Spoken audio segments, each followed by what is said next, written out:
ఆయన అందరిలో ఒకరు, అందరికీ ఒకరు, చరిత్రకు ఒకే ఒక్కరు మోదీ. ఇది 2 అక్షరాల పేరు మాత్రమే కాదు, 100 కోట్ల జనాల ఎమోషన్. భారతీయ రాజకీయ చరిత్రలో ఆయన అత్యంత అరుదైన రికార్డ్ క్రియేట్ చేశారు.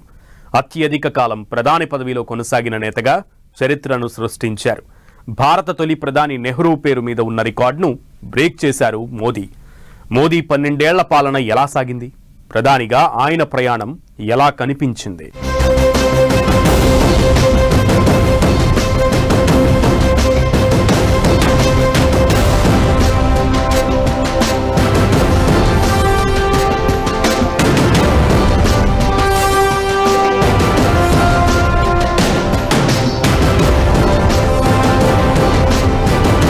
సీఎంగా మొదలై ప్రధానిగా కొనసాగుతూ ప్రభుత్వాధినేతగా మోదీ అరుదైన రికార్డు. నిరవధిక ప్రధానిగా నెహ్రూ రికార్డు బ్రేక్. నిరవధికంగా 4399 రోజులు పీఎంగా మోదీ.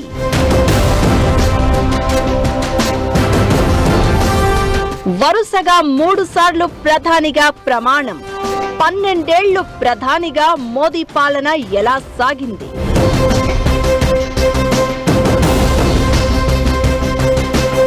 భారత రాజకీయ చరిత్రలో సువర్ణాధ్యాయం ఆవిర్భవించింది.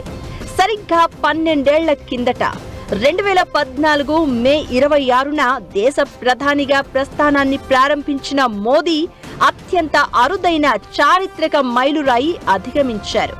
స్వతంత్ర భారతదేశంలో అత్యధిక కాలం పాటు నిరంతరాయంగా అధికారంలో కొనసాగిన ప్రధానిగా రికార్డు క్రియేట్ చేశారు. భారత తొలి ప్రధాని నెహ్రూ పేరుతో ఉన్న సుదీర్ఘకాలపు రికార్డును బద్దలు కొట్టారు.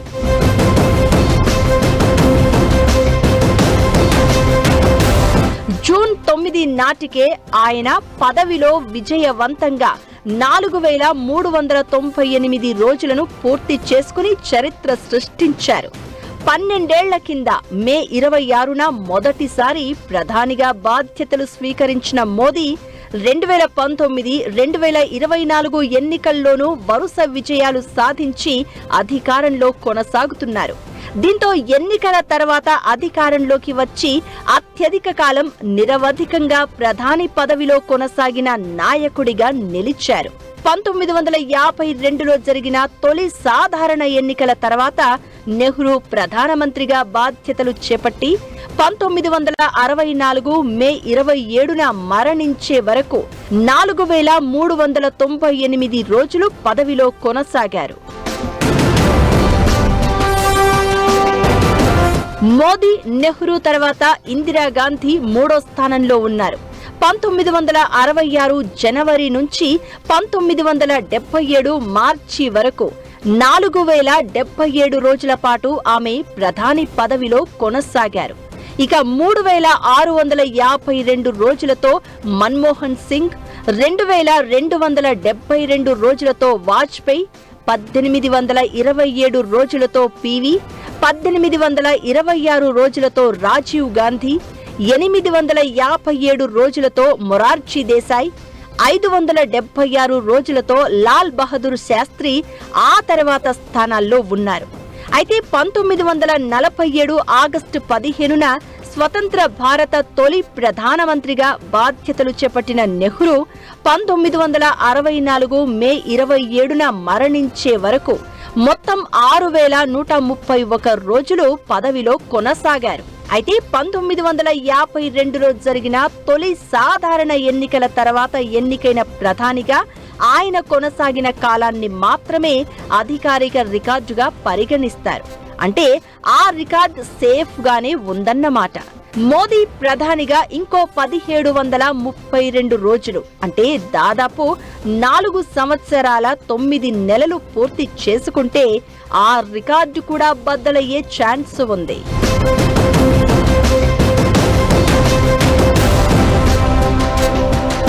భారత తొలి ప్రధాని నెహ్రూ వ్యవసాయం, పారిశ్రామికీకరణకు ప్రాధాన్యం ఇవ్వగా ప్రస్తుత ప్రధాని మోదీ దేశాన్ని విశ్వగురువుగా తీర్చిదిద్దేందుకు ప్రయత్నాలు చేస్తున్నారు.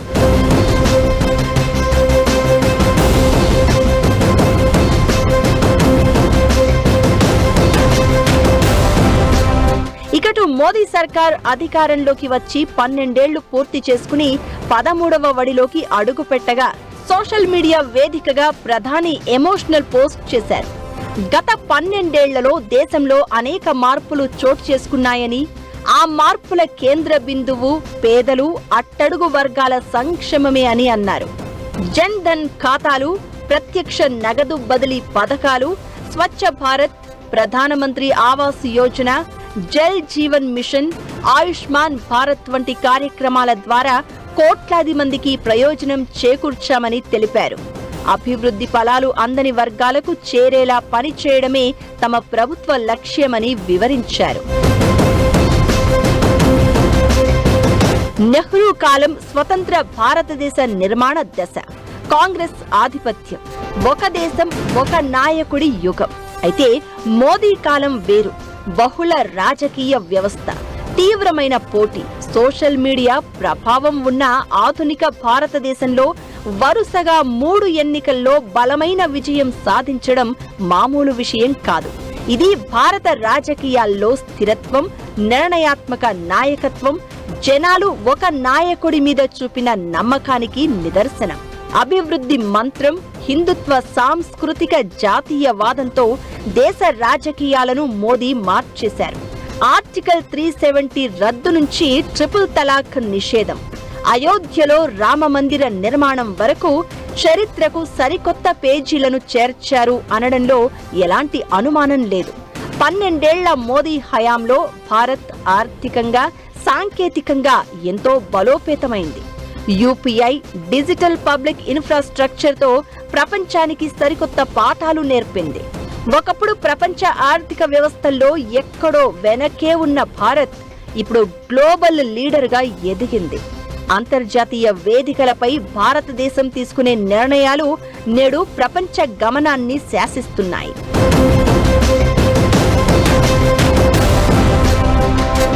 ఇక మోదీ 12 ఏళ్ల పాలనను విశ్లేషిస్తూ AP CM Chandrababu special editorial రచించారు. నేషన్ ఫస్ట్ అనే సిద్ధాంతాన్ని కేంద్ర బిందువుగా చేసుకుని ప్రధాని మోదీ చేపట్టిన పరిపాలన దేశ అభివృద్ధికి బలమైన పునాది వేసిందని అభిప్రాయం వ్యక్తం చేశారు. ప్రపంచ దేశాల మధ్య దేశ ప్రతిష్టను పెంచడంలో మోదీ కీలక పాత్ర పోషించారని ప్రశంసలు గుప్పించారు. అటు ప్రధాని మోదీ సాధించిన చారిత్రక మైలురాయిపై ప్రపంచ దేశాలు హర్షం వ్యక్తం చేస్తున్నాయి.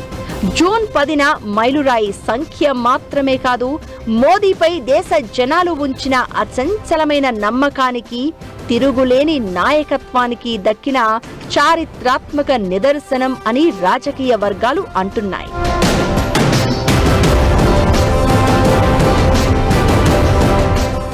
జూన్ 10 ఇది ఓ తేదీ మాత్రమే కాదు, ఓ అరుదైన చరిత్రకు సాక్ష్యం.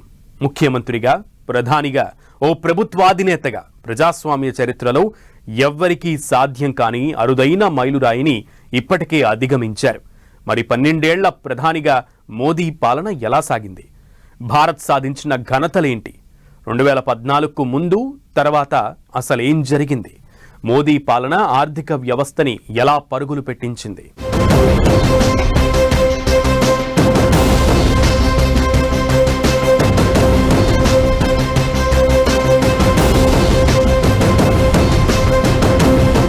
జూన్ 10 తేదీనే కాదు, చరిత్రకు సాక్ష్యం. మోదీ 12 ఏళ్ల పాలన హైలైట్స్ ఏంటి?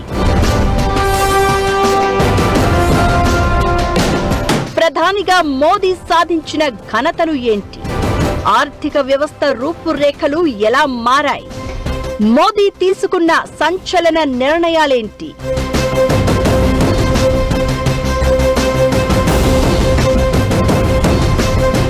క్షేత్రస్థాయి రాజకీయాల నుంచి దేశ అత్యున్నత పీఠం వరకు సాగిన మోదీ ప్రస్థానం నవభారత రాజకీయ చరిత్రలోనే కనీవినీ ఎరుగని సరికొత్త మైలురాయి తాకింది. గుజరాత్ సీఎంగా ప్రస్థానం మొదలుపెట్టి దేశ ప్రధానిగా ఎదుగుతూ ప్రజాస్వామ్య చరిత్రలోనే ఎవ్వరికీ సాధ్యం కాని అరుదైన మైలురాయిని అధిగమించారు.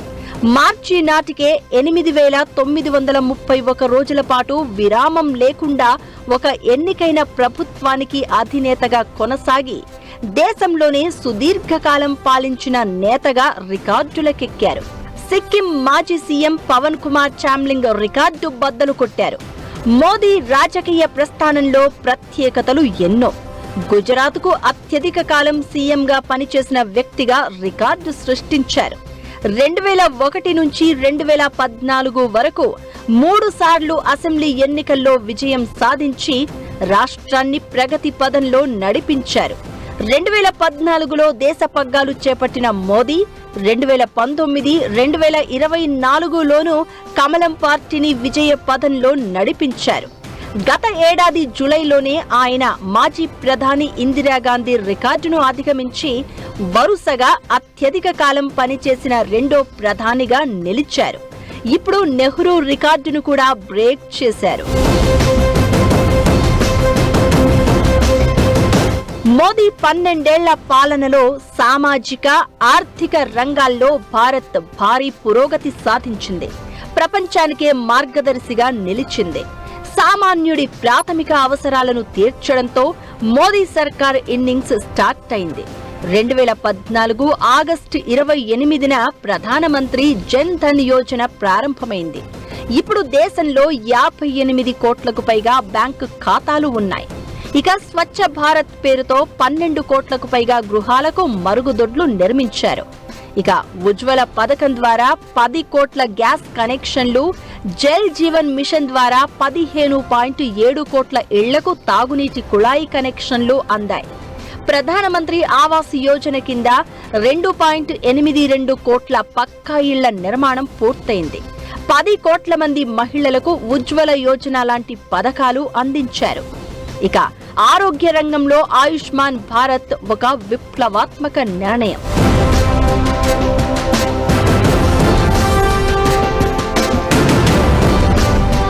ఈ పథకం కింద 44 కోట్ల ఆరోగ్య కార్డులను జారీ చేసి పేద కుటుంబాలకు 5 లక్షల వరకు ఉచిత ఆరోగ్య బీమా కల్పించారు. ఇక 12 ఏళ్లలో భారత ఆర్థిక వ్యవస్థ పరిమాణం రెట్టింపైంది. ఒకవైపు మౌలిక సదుపాయాల కల్పన రాకెట్ వేగంతో దూసుకుపోతూ ఉండగా, మరోవైపు ప్రపంచంలోనే అతిపెద్ద డిజిటల్ చెల్లింపుల వ్యవస్థను భారత్ సొంతం చేసుకుంది. 100 కోట్ల మంది పేద జనాలకు సంక్షేమ పథకాలను నేరుగా చేరవేయడంలో అద్భుతమైన విజయం సాధించింది. మోదీ మొదటిసారి పగ్గాలు అందుకున్నప్పుడు భారత ఆర్థిక వ్యవస్థ విలువ సుమారు $2 ట్రిలియన్. ఇప్పుడు అది $4 ట్రిలియన్ మార్క్ దాటేసింది. జీడీపీ, విదేశీ మారక నిల్వలతో పాటు ఏ లెక్కలు చూసుకున్నా ప్రపంచంలోనే అత్యంత వేగంగా దూసుకుపోతున్న ఆర్థిక శక్తుల్లో ఒకటిగా భారత్ తన స్థానాన్ని బలంగా నిలబెట్టుకుంటోంది. గత 12 ఏళ్లలో మౌలిక సదుపాయాల కల్పనను ప్రభుత్వం ఒక ప్రధాన ఆర్థిక వ్యూహంగా మార్చుకుంది. National highways authority of India record స్థాయిలో జాతీయ రహదారులను నిర్మిస్తోంది. భారతదేశ ఆర్థిక రూపురేఖలను సమూలంగా మార్చేసిన ఘనత డిజిటల్ చెల్లింపుల వ్యవస్థ యూపీఐకే దక్కుతుంది. ఈ ఏడాది ఒక మే నెలలోనే 23.2 బిలియన్ల లావాదేవీలు జరిగాయి. వీటి విలువ 29.9 లక్షల కోట్లు. యూపీఐ టెక్నాలజీ భారత్కే పరిమితం కాకుండా యుఏఈ, సింగపూర్, ఫ్రాన్స్ లాంటి దేశాలకు విస్తరించింది. ప్రపంచంలోనే అతిపెద్ద రీటైల్ చెల్లింపుల వ్యవస్థగా యూపీఐ రికార్డు సృష్టించింది. డిఫెన్స్, ఎలక్ట్రానిక్స్ తయారీ రంగాల్లో భారత్ దూసుకుపోతోంది. 2014లో కేవలం 686 కోట్లుగా ఉన్న మన రక్షణ ఎగుమతులు 2025-26 నాటికి ఏకంగా 38,424 కోట్లు దాటేశాయి. ప్రస్తుతం 80కి పైగా దేశాలకు భారత్ రక్షణ ఉత్పత్తులను ఎగుమతి చేస్తోంది. ఎలక్ట్రానిక్స్ రంగంలో PLI అంటే ప్రొడక్షన్ లింక్డ్ ఇన్సెంటివ్ పథకాలతో గ్లోబల్ సప్లై చైన్లలో భారత్ కీలక స్థానం సంపాదించుకుంది. ప్రపంచ దిగ్గజం యాపిల్ లాంటి సంస్థలు కూడా మన దేశంలోనే తమ ఉత్పత్తిని భారీగా విస్తరిస్తున్నాయి. 2014లో మేక్ ఇన్ ఇండియా కార్యక్రమాన్ని ప్రారంభించిన మోదీ సర్కార్ జీడీపీలో తయారీ రంగం వాటాను 25% చేర్చాలని టార్గెట్ గా పెట్టుకుంది. అయితే ప్రస్తుతం అది 17% దగ్గరే ఆగిపోయింది. ఈ లోటును భర్తీ చేయడానికి లేటెస్ట్ బడ్జెట్ లో నేషనల్ మ్యానుఫ్యాక్చరింగ్ మిషన్ ను ప్రకటించింది సర్కార్. 25% వాటా లక్ష్యాన్ని 2035 వరకు పొడిగించింది. ఓవరాల్ గా తన 12 ఏళ్ల పాలనలో ప్రపంచ పటంలో భారత్ ను ప్రత్యేక స్థానంలో ఉంచేందుకు మోదీ ప్రయత్నాలు చేశారు. ఒకప్పటితో కంపేర్ చేస్తే భారత్ ఇప్పుడు మరింత ఆర్థిక బలం, డిజిటల్ అనుసంధానం, ఆధునిక మౌలిక వసతులు ఉన్న దేశం అనడంలో ఎలాంటి అనుమానం లేదు. జీడీపీ రెట్టింపు కావడం, యూపీఐ సక్సెస్, పెట్టుబడుల సంస్కృతి పెరగడం లాంటివి గొప్ప విజయాలు. అయితే తయారీ రంగ వృద్ధి, ఉపాధి కల్పనలో ఇంకా చేయాల్సిన పనులు మాత్రం చాలానే ఉన్నాయి.